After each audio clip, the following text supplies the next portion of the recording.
This is K.M. Weiland, and you're listening to the 65th episode of the Wordplay Podcast.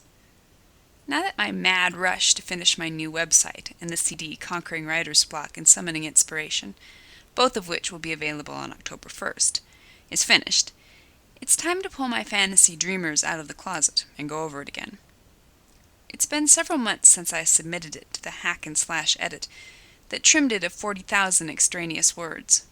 I'm interested to see what the new lean, mean version looks like, now that it's cooled a bit. We had so much fun with the Winning Wednesday contests before the launch of Behold the Dawn last year, that I couldn't resist bringing them back for the CD, on Fridays this time, to avoid interfering with the vlog posts on Wednesdays. Every Friday between now and October 1st, Wordplay will be hosting a prize drawing. Rules of the contest are as follows. 1. Each Friday, information about a new prize will be announced. 2. To enter, leave a comment on the post. The deadline for each contest will be Thursday, 6 o'clock p.m. Mountain Standard Time. 3. One name will be selected randomly from among the comments and announced the following Friday. 4. Feel free to enter every week. This week's prize is the CD, Conquering Writer's Block and Summoning Inspiration, which will be released on October 1st. Inspiration is a slippery thing at the best of times, but, as writers, we can't afford to wait around on Madame Muse's goodwill. In this 60-minute audio presentation, I show you how to nurture creativity and put it at your summons, rather than the other way around.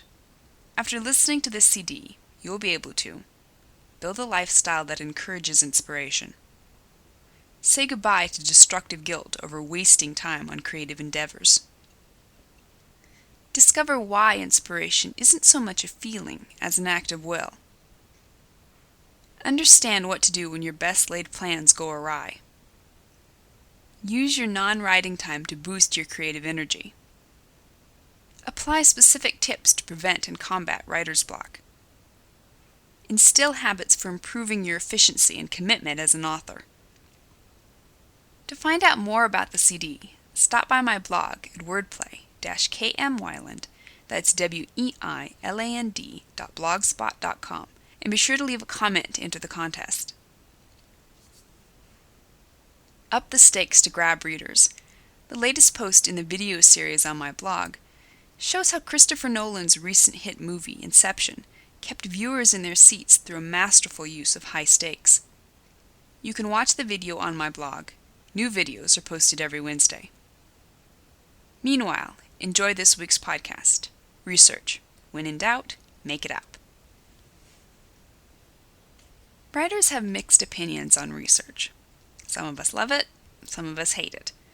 Either way, none of us can deny its necessity. If we have any hopes of presenting realistic settings and authentic characters, we have no choice but to go digging for answers. But what happens when answers are nowhere to be found? I'm a bit of a research junkie, as anyone can attest who has seen the mountains of books I bring home from the library during research jags before writing a book. If there's an avenue of research within my grasp, I'm sure to take it. Books, letters, movies, documentaries, museums, online forums, you name it. Without doubt, it's always time-intensive, occasionally difficult, and often frustrating.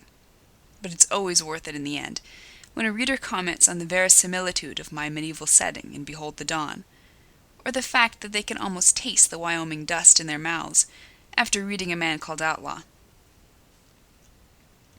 But what readers don't know is that for every realistic detail I dug up during my research, I probably made up too while writing. How can I get away with this? Or perhaps the question should be, how dare I get away with this? Writers, even the brainiest of them, aren't omniscient, even if we've personally experienced whatever it is we're writing about. Autumn in New York, saddling a horse, crash landing in the Amazon. We're not going to remember every detail perfectly.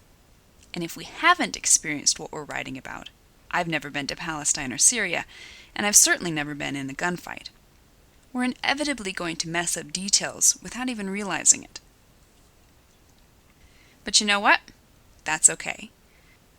So long as you've exhausted your avenues of research, And so long as you've got a little chutzpah on your side, you can fake what you don't know. And readers will never notice the glue between the cracks.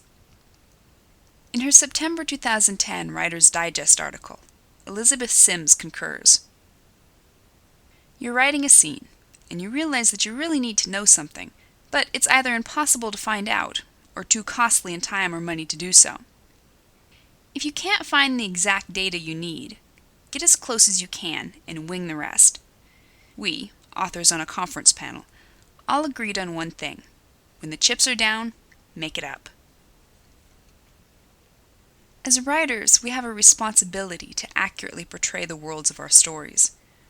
Accuracy is important not only in sustaining suspension of disbelief, but also in creating stories that ring true. Because, after all, good fiction is always about discovering what is true about life. Study, research, dig through facts like crazy to get to those nuggets of truth, those telling details that will bring your story to life. But, at the end of the day, don't forget that you're a fiction writer. The whole point of fiction is making things up. So when those chips are down, and you've no idea what every inch of the terrain on your character's journey looks like, or just what the inner workings of an atomic bomb consist of, just pretend you know what you're talking about. Most readers won't even blink twice. Thank you for listening to the Wordplay podcast. To read a transcript of this episode, visit me on the web at wordplay-kmwyland, that's weiland.blogspot.com, and be sure to listen again next week.